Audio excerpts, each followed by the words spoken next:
Hola, buenas, ¿estás bien? Pues sigue estándolo. El día 7 de octubre del año pasado, el grupo armado palestino llamado Hamas entró en Israel, asesinando a más de 40 personas y secuestrando a más de 100 personas. Acto seguido, el Estado israelí le declaró la guerra a Hamas, y con el transcurso de los días, el ejército israelí entró en la franja de Gaza, donde se están enfrentándose a Hamas, y aparte de matar a combatientes de este grupo, también mataron a más de 30.000 civiles, entre hombres, mujeres y niños, hasta que Sudáfrica presentó una denuncia por crímenes de guerra. En este vídeo viajaremos por el tiempo para comprender el origen del conflicto y el porqué de dos pueblos que antiguamente, hasta la creación del Estado de Israel en 1948, habían vivido en una relativa calma. A día de hoy se están matando uno más que otro. Ponte el cinturón porque vamos muy atrás en el tiempo. Allá vamos. Nos encontramos en el año 957 a.C. Según la tradición judío-cristiana, el rey Salomón construyó su templo en el monte Moriah, en Jerusalén, lugar donde supuestamente Abraham iba a sacrificar a uno de sus dos hijos por mandato divino, pero que cerca de 300 años más tarde, en el año 600 a.C., una invasión babilónica terminó por destruir el templo de Salomón, y unas décadas más tarde es reconstruido por el rey Herodes, pero el mismo templo en el año 70 después de Cristo sería destruido de nuevo, esta vez por una invasión romana, y lo único que quedó del templo fue el actual Muro de los Lamentos. En este enfrentamiento entre judíos y romanos mueren cerca de 1 millón de judíos, miles caen capturados y son esclavizados. En este contexto, los judíos son expulsados de Jerusalén, dispersándose por todo el mundo, siendo conocido esto como la Gran Diáspora.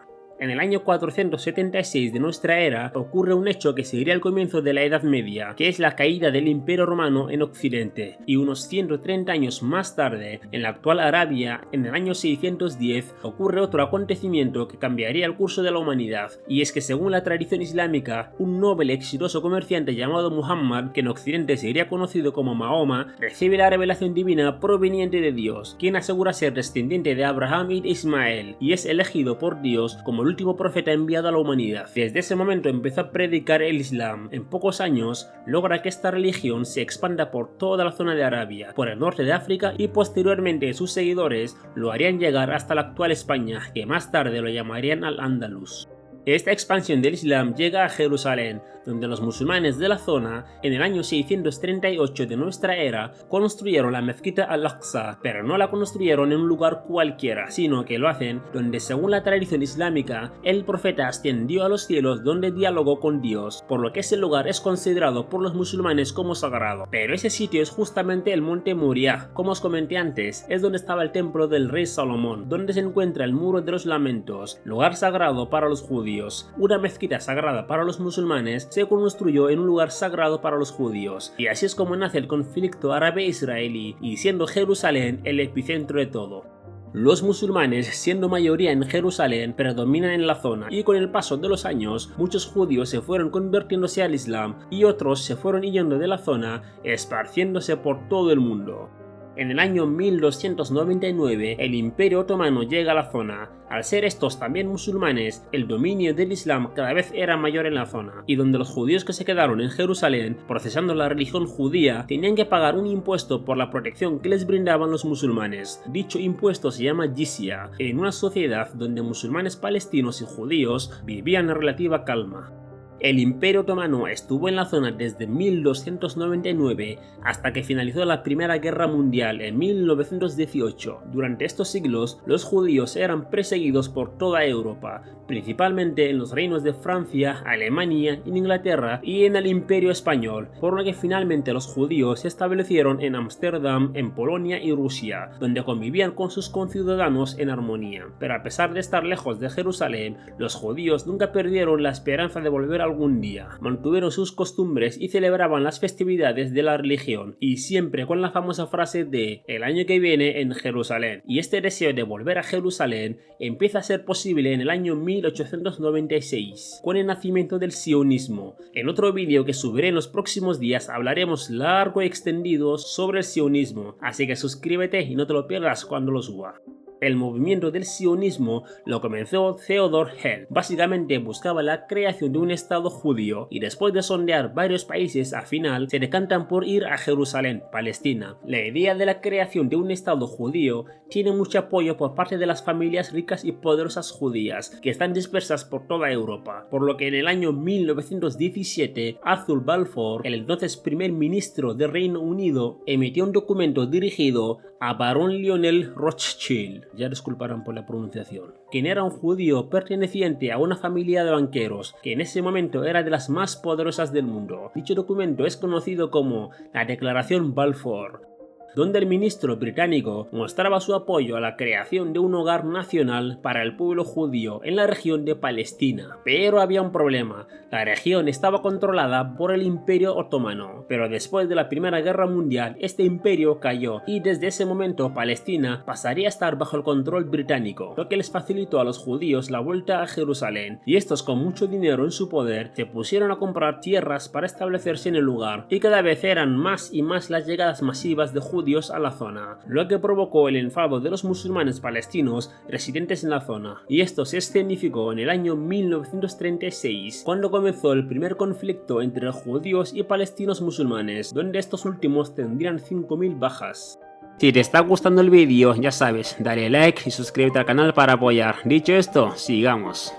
Después de la Segunda Guerra Mundial, y una vez expuestos los horrores vividos por los judíos en los campos de concentración nazi, miles de estos que sobrevivieron al Holocausto buscan ir a Palestina, donde ya hay una gran comunidad judía. Estas llegadas masivas de judíos a Palestina se hace difícil de controlar para los británicos, por lo que ponen restricciones a la compra de terrenos. No obstante, para el año 1946 ya habían 600.000 judíos viviendo en Palestina, junto a 1,5 millones de musulmanes, por lo que la situación entre las dos partes cada vez era más tensa, y un año después, en el año 1947, el gobierno británico se lava las manos, renunciando a Palestina y se la cede a las Naciones Unidas.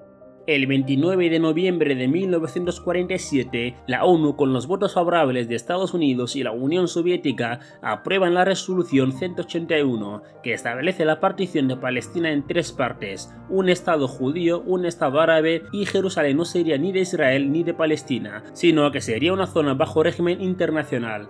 Así que situémonos, estas zonas de aquí sería Israel, estas zonas de aquí sería Palestina, y justo aquí Jerusalén, una ciudad disputada por ambos bandos, no sería de nadie, sino que estaría bajo control de la misma ONU. Esta decisión no fue aceptada por todos los países, y mucho menos por los países musulmanes, como Afganistán, Arabia Saudí, Egipto, Irán, Irak y entre otros. También hubo 3 países no árabes que la rechazaron, como fueron Grecia, Cuba y la India. El 14 de mayo de 1946, liderados por el líder sionista David Ben Gurion, declararon en Tel Aviv la creación del Estado de Israel, de acuerdo al plan previsto por las Naciones Unidas. Casi de inmediato, tanto Estados Unidos como la Unión Soviética reconocieron al Estado de Israel como legítimo. Esto no gustó para nada a los palestinos, que comienza una confrontación entre musulmanes y judíos. Ese mismo día, los países de la Liga Árabe, entre ellos Egipto, Siria, Arabia Saudí y entre otros, pondrían rumbo a Palestina para derrocar al recién Estado israelí, en una guerra conocida como la Guerra Árabe-Israelí de 1948. Al comienzo de la guerra, la Liga Árabe parece arrasar con Israel y hasta logra tener a Jerusalén bajo control, pero con el pasar de las semanas, los judíos, a pesar de ser infinitamente inferiores en número, se organizaron mejor y pudieron derrotar a la Liga Árabe. Finalmente, tanto la Liga Árabe como el Estado de Israel dejan las armas para llegar a un acuerdo de paz, pero con un ganador, el Estado de Israel.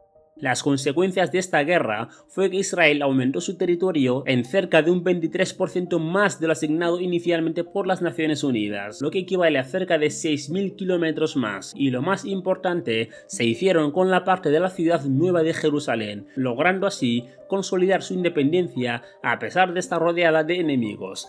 La Franja de Gaza y Cisjordania fueron ocupadas por Egipto y Transjordania respectivamente. Estos últimos lograron hacerse con la ciudad vieja de Jerusalén. Después de esta guerra, todos los judíos residentes en países árabes salieron de ahí y se dirigieron al nuevo Estado de Israel, un total cerca de 700.000 personas.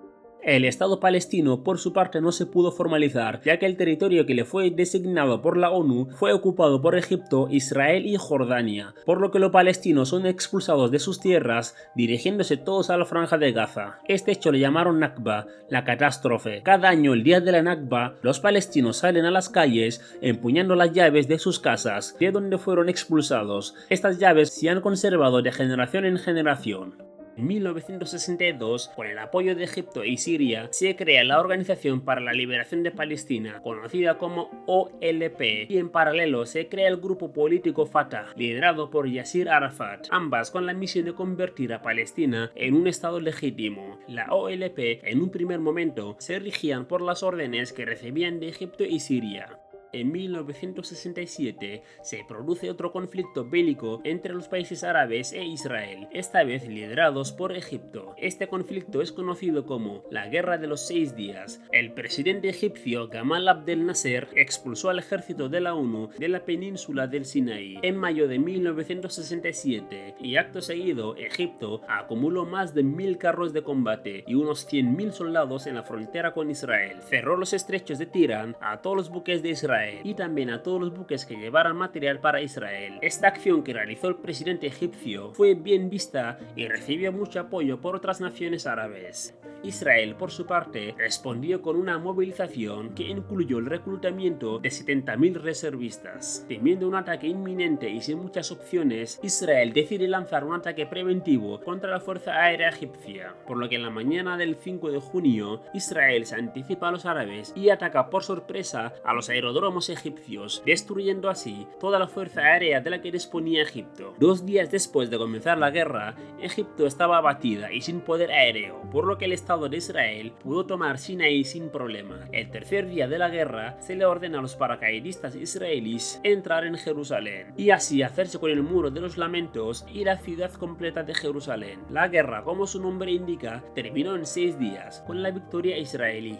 Las consecuencias de esta guerra es que Israel logra ocupar toda la península del Sinaí, los altos de Golán, la franja de Gaza, que estaba ocupada por Egipto después de la guerra de 1948. También logran quedarse con Cisjordania y la ciudad vieja de Jerusalén. De esta manera, toda la ciudad de Jerusalén estaba bajo control israelí, ya que la parte nueva de Jerusalén se hicieron con ella después de la guerra árabe-israelí de 1948.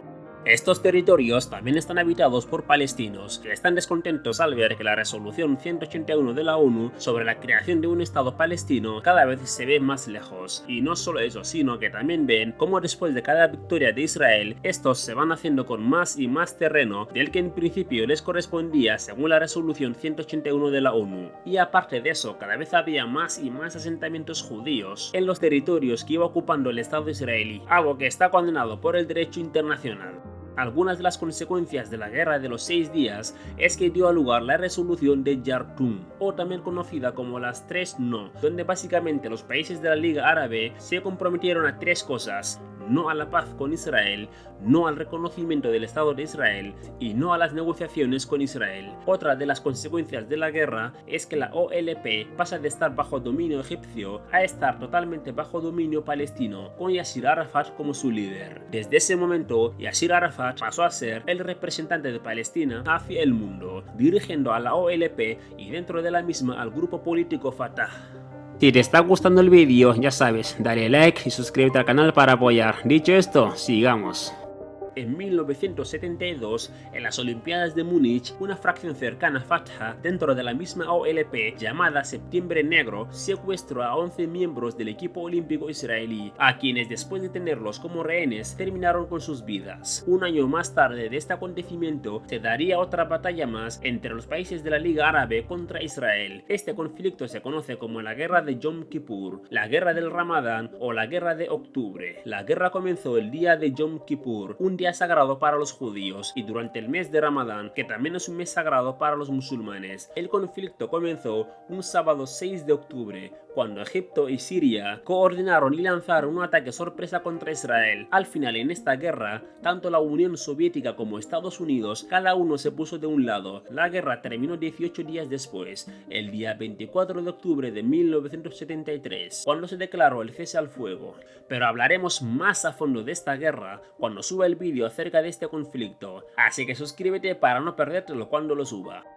En 1977, el líder egipcio Mohamed Anwar al-Sadat, después de ver las batallas que ha perdido Egipto contra Israel, ve que lo mejor es llegar a un acuerdo con el Estado judío y nunca más declararles la guerra, por lo que viaja a Tel Aviv y les propone un acuerdo de paz. Este acuerdo es firmado en el año 1978 y es conocido como los acuerdos de Camp David. Con esto, Egipto rompe el pacto que llegó con los países árabes de las tres no y reconoce oficialmente al Estado de Israel, lo que para los palestinos es un golpe duro, ya que veían en Egipto un apoyo militar en la lucha contra el Estado de Israel. A cambio de este reconocimiento, el Estado israelí le devuelve el Sinaí a Egipto y se comprometen a establecer un régimen autónomo en la Franja de Gaza. Pero esta parte del acuerdo no fue cumplida por Israel, ya que poco a poco y de forma constante empiezan a instalar asentamientos propios en zonas de Cisjordania y de Gaza, y después de construir estos asentamientos mandan a familias judías a habitarlas.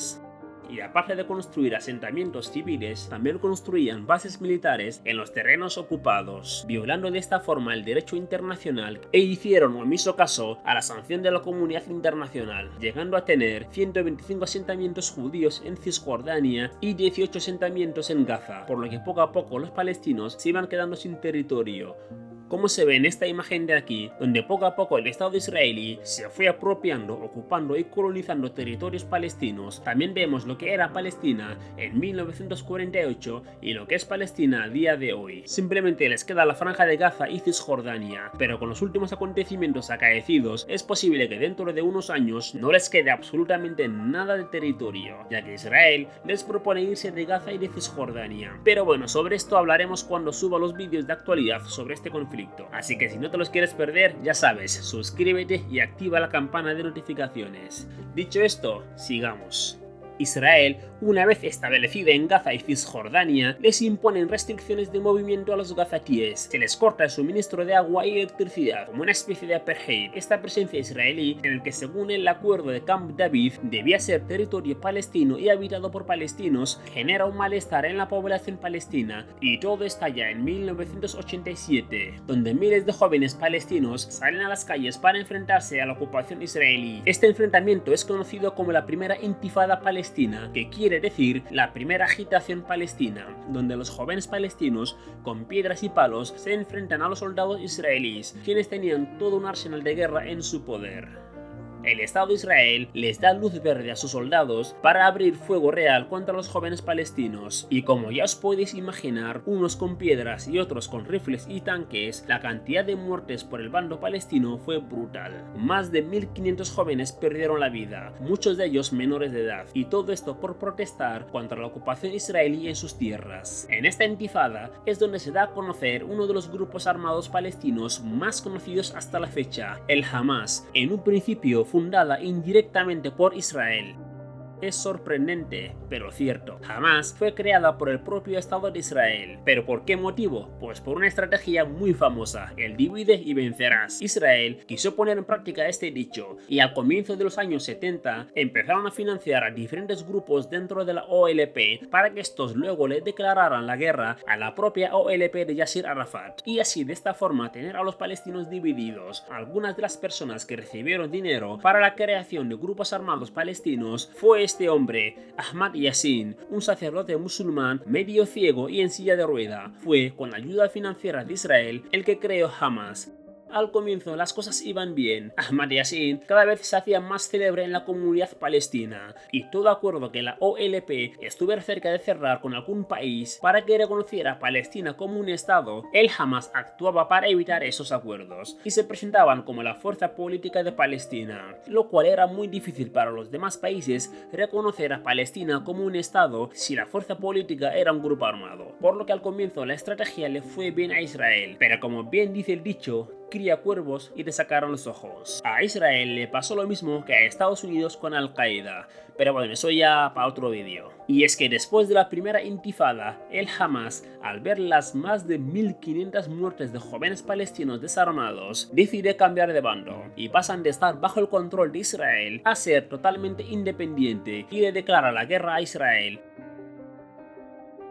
Un año después de la primera intifada, el 15 de noviembre de 1988, Yasser Arafat declaró el Estado de Palestina, algo que más de 90 países reconocieron al momento, pero países como Estados Unidos, Reino Unido, Francia, Italia o España no le reconocieron. Con esto, la OLP quiso llegar a un acuerdo de paz con Israel para que cesara el conflicto entre ambos bandos. Con Estados Unidos de mediador, se firmaron los acuerdos de Oslo. En dicho acuerdo, Israel reconocería a la OLP como único representante de Palestina, mientras que estos reconocerían al Estado de Israel. En dicho acuerdo también se divide Cisjordania en tres áreas: área A, B y C. Las áreas A y B estarían bajo control civil palestino. Estas dos áreas representan el 40% del territorio, mientras que la área C, que representa un 60%, estaría bajo control israelí. Pero no solo eso, sino que incluso las áreas A y B, que en principio están bajo control civil palestino, pero las entradas y salidas las controlaría Israel, por lo que si estos quieren bloquear cualquier área, lo pueden hacer sin problemas. Pero este acuerdo tiene una condición, y es que estas medidas en un primer momento eran provisionales, con una duración máxima de 5 años, pero a día de hoy Israel las mantiene y perjudicando así el libre movimiento de los palestinos. En septiembre del año 2000 se produce la segunda intifada, también conocida como la Intifada al-Aqsa, en pleno debate sobre el futuro de Jerusalén tras la cumbre de Camp David. El entonces líder de la oposición israelí, Ariel Sharon, con el permiso del jefe de seguridad israelí en Cisjordania, realizó una visita a la mezquita al-Aqsa. Como recordaréis, es un lugar sagrado para los musulmanes, por lo que esta visita fue interpretada por los palestinos como una provocación, lo que condujo a algunos incidentes, choques entre estos y las fuerzas de seguridad, aunque ninguno fue de gravedad. No obstante, al día siguiente, durante la plegaria del viernes y con la tensión entre ambas poblaciones en aumento, cientos de jóvenes musulmanes palestinos apedrearon desde la explanada de la mezquita a los fieles judíos congregados ante el muro de los lamentos. La policía israelí intervino, usando fuego real, matando a 7 palestinos, extendiendo los incidentes por toda la población árabe de Jerusalén. En las calles se estaban enfrentando de nuevo jóvenes palestinos contra el ejército israelí, y de nuevo, como la primera intifada, unos con piedras y otros con tanques de combate. Como respuesta a este ataque, Israel ocupó de nuevo algunos de los territorios que había liberado hacía unas pocas semanas. En esta intifada se comenzaron a generalizar los ataques suicidas. Los objetivos de estos ataques suicidas fueron lugares frecuentados por los civiles israelíes, como centros comerciales, restaurantes y los transportes públicos, así como zonas donde se reunían militares israelíes, como paradas de autobuses o cuarteles. En estos enfrentamientos casi a diario, 2 años más tarde, en el año 2002, Israel construye un muro que separa a Gaza y Cisjordania de su territorio. Si te está gustando el vídeo, ya sabes, dale like y suscríbete al canal para apoyar. Dicho esto, sigamos. En mayo de 2004, el fundador de Hamas, Ahmad Yassin, fue asesinado por unos misiles lanzados por un helicóptero israelí, y en noviembre de ese mismo año, Yasser Arafat, líder de la OLP, muere por un envenenamiento gradual. ¿Quién es el culpable? Pues ahí lo dejo. Un año más tarde, en 2005, se termina la segunda intifada. Las consecuencias de esta fue un poco mejor para los palestinos, ya que Israel se retira de Gaza y de Cisjordania. Con esto, en 2006 se convocan elecciones y Hamas sale ganador con un 44% de los votos, y con la muerte de Yasser Arafat, la OLP se fragmenta, por lo que en esas elecciones Fatah se convierte en el segundo grupo más votado, pero no reconoce la victoria de Hamas, por lo que los palestinos se dividen. Hamas gobierna en Gaza, de donde son muchos de sus votos, y Fatah gobierna en Cisjordania, donde son mayoría. En ese momento el pueblo palestino estaba dividido, lo que quería Israel. Por un lado, Hamas en Gaza, donde no reconoce al Estado de Israel ni acepta la resolución 181 de la ONU. Por otro lado, Cisjordania, quienes sí reconocen al Estado de Israel como legítimo, pero están en disputa por los asentamientos ilegales que está haciendo Israel en suelo palestino, ocupando el 60% de su territorio. Esta política de asentamientos que lleva a cabo Israel la comenzó de forma notable en 1967, ocupando territorio palestino con asentamientos judíos y poniendo bases militares en esos territorios, controlando absolutamente todas las rutas de acceso al país, ya que Gaza por un lado limita con el mar Mediterráneo, por el sur limita con Egipto, pero como os comenté antes, el acceso de entrada y salida por las fronteras están controladas por Israel, por lo que los palestinos en Gaza están viviendo en una enorme prisión al aire libre, ya que que no pueden ni salir ni entrar. Esto ha sido condenado por el derecho internacional y por la ONU, pero Israel hasta el día de hoy hace omiso caso a estas condenas. Ahora centrémonos en Gaza. Israel les ha cerrado todo acceso al exterior. Recordemos cómo es la demografía de Gaza. Por este lado de aquí está el mar Mediterráneo, donde ni siquiera pueden navegar dentro de él, ya que la navegación en el mar Mediterráneo se restringió desde los acuerdos de Oslo de 1993. Por lo que desde tierra y hasta 27 kilómetros a mar dentro no puede ser navegable por los gazatíes. En la zona de Rafah hace frontera con Sinaí, pero el acceso lo controla Israel, por lo que esa frontera la cruzan como y cuando lo dice el Estado de Israel. En esta parte de aquí, que hace frontera con Israel, tienen un muro que cierra la frontera. Hay puntos de control controlados también por israelíes. Vamos, que los gazatíes un poco más y tienen que pedirle permiso a Israel para respirar. Si te está gustando el vídeo, ya sabes, dale like y suscríbete al canal para apoyar. Dicho esto, sigamos. Por su parte, Hamas, con la financiación que recibe por parte de Irán, se presenta como los salvadores de los gazatíes, haciendo labores sociales, y en respuesta a los bloqueos que sufre el pueblo de Gaza, Hamas respondió a Israel construyendo túneles que conecta a Gaza con Egipto, para así poder comprar comida en el país vecino y dárselo a los gazatíes. La inteligencia egipcia se percató de esto y decide cerrar para siempre el túnel, dejando de esta manera a los gazatíes sin apenas alimentos, ya que sufren grandes restricciones por parte de Israel. Hamas hace volar por los aires el muro que construyó Egipto para así permitir a miles de familias a cruzar el país de los faraones en busca de comida, debido a la desesperación que sufren estando cerrados en Gaza por Israel en una especie de apartheid. A finales de diciembre de 2008, Israel comenzó otra ofensiva, esta vez contra Hamas, para poder recuperar la totalidad del territorio de Gaza. Lo que Israel pensó que iba a ser algo sencillo, vio que se les complicaba, por lo que no les quedó otra que hacer un alto al fuego y retirarse, pero no antes sin dar de baja a algunos altos mandos de Hamas. En los últimos años hemos visto muchos ataques por parte de Israel a los gazatíes sin motivo alguno, simplemente con la intención de crear más conflicto entre ambos bandos. Por ejemplo, como el episodio ocurrido en 2014, cuando 4 niños palestinos que se encontraban jugando a las orillas del mar fueron asesinados por la marina israelí. También cabe destacar cómo el ejército israelí interrumpe varias veces las oraciones que realizan los musulmanes los viernes, atacando directamente a la gente que está en la mezquita. En la última década se viene viviendo varias detenciones arbitrarias de palestinos por parte del ejército israelí sin ningún motivo, pero no se inició en ninguna revuelta ni conflicto armado, hasta que el 7 de octubre de 2023 Hamas lanza la operación Tormenta Al-Aqsa, lanzando más de 5.000 cohetes en menos de 20 minutos contra el Estado de Israel, para después dar a inicio una ofensiva terrestre asesinando a más de 400 personas y secuestrando a más de 100 personas, a lo que Israel, con Benjamin Netanyahu al frente, contraataca, pero el transcurso de la guerra que se ha dado desde el día 7 hasta hoy lo dejamos para otro vídeo.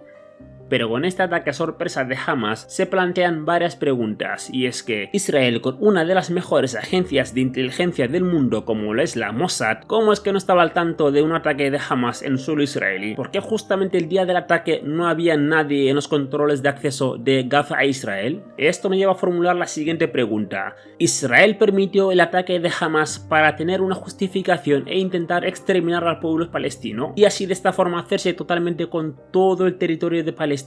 Pero bueno, estas preguntas las dejamos para los próximos vídeos, así que suscríbete y no te lo pierdas. Hasta aquí llega el vídeo, espero que te haya gustado. De ser así, deja tu like, suscríbete y nos vemos en el próximo vídeo. ¡Hasta luego!